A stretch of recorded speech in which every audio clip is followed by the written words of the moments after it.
Sigurado ako maraming nakapansin na tinawag ni Gaban si Imo na God.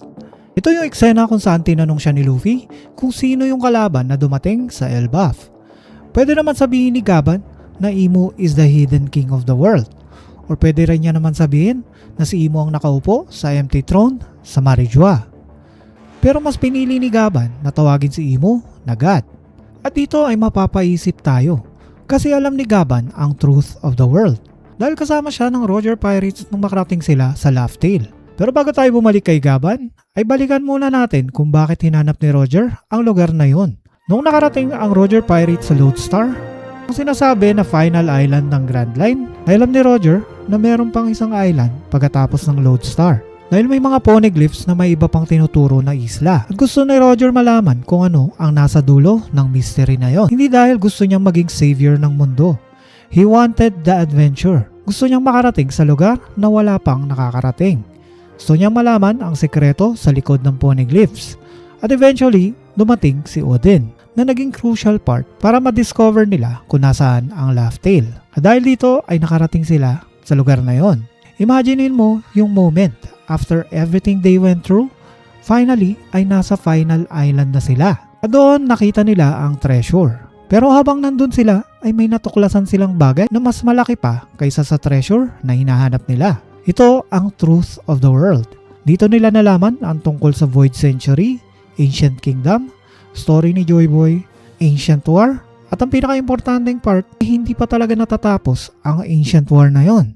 At nalaman din nila na ang mundo ay lumulubog sa dagat.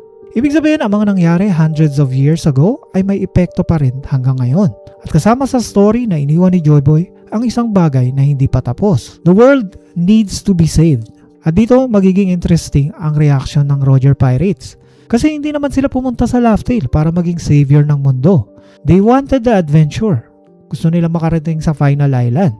Gusto nila makita kung ano ang treasure. Pero pagdating nila doon, natuklasan nila ang isang bagay na hindi nila inaasahan. The truth wasn't just about what happened to the world. It was about what was still happening to it. At pagkatapos nila makita ang lahat ng yon, sinabi ni Roger that they were too early. Para sa akin, ang isa sa mga dahilan kung bakit sila natawa sa Laugh Tale ay na-realize sila kung gaano kalaking story pala ang nadiscover nila. They weren't just finding a treasure. They found a story that was never meant to be theirs. Isang story na ilang daan taon tang naghihintay na maituloy. At ang mas ironic, meron silang kailangan na gawin. Kailangan may tumapos sa sinimulan ni Joy Boy. Kailangan may sumagot sa problemang iniwan ng Ancient War. At hindi sila ang taong yon. Kaya sinabi nila, they were too early. Kaya para sa akin, ito ang isa sa mga dahilan kung bakit natawa sila Roger. Hindi dahil wala silang nahanap. They found everything.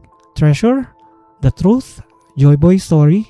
Pero natuklasan nila ang greatest story na nakita nila wasn't even theirs to finish. At dito natin kailangan bumalik sa sinabi ni Gaban kay Luffy. Si Imo ay pwedeng tawagin na God. Part ng truth of the world na alam ni Gaban is that the ancient war never truly ended. At hindi lang to isang war na nangyari hundreds of years ago na natapos na at naiwan na lang sa history. According to what Vegapunk revealed, ang consequences ng war na yon ay nandito pa rin hanggang ngayon. The war is still going on. At isa sa pinakamalaking consequence nito is something na hindi rin natin alam noon. The world is sinking. So isipin nyo yung position ni Gaban.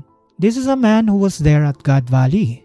Nakita niya si Imo noon. Pero nung panahon na yon ay hindi pa niya naiintindihan kung ano si Imo. Then 13 years after the God Valley incident ay narating nila ang Laugh Tale. At doon nalaman nila ang truth behind the world. Nalaman nila na ang war na nagsimula hundreds of years ago ay hindi pa talaga natatapos. At ngayon, after all those years, the world is still sinking. At may isang tao na nasa ibabaw ng lahat ng to. Isang tao na hindi dapat nandun in the first place. Ito ang tao na nakaupo sa isang throne na sinasabi na walang owner. The empty throne. Kaya para sa akin dito nagiging mas interesting yung choice ni Gaban na tawagin si Imo na God. Hindi naman niya sinasabing divine si Imo.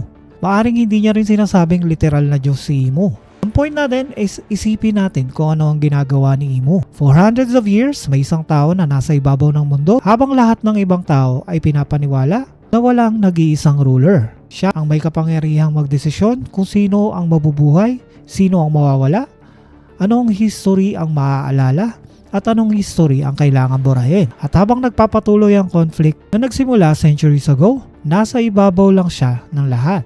So maybe that's why Gaban chose that particular word, God, because he's not describing what emo is. He's describing the position emo has taken. Isang tao na umaasta na parang nasa kanya ang authority na magdesisyon para sa buong mundo.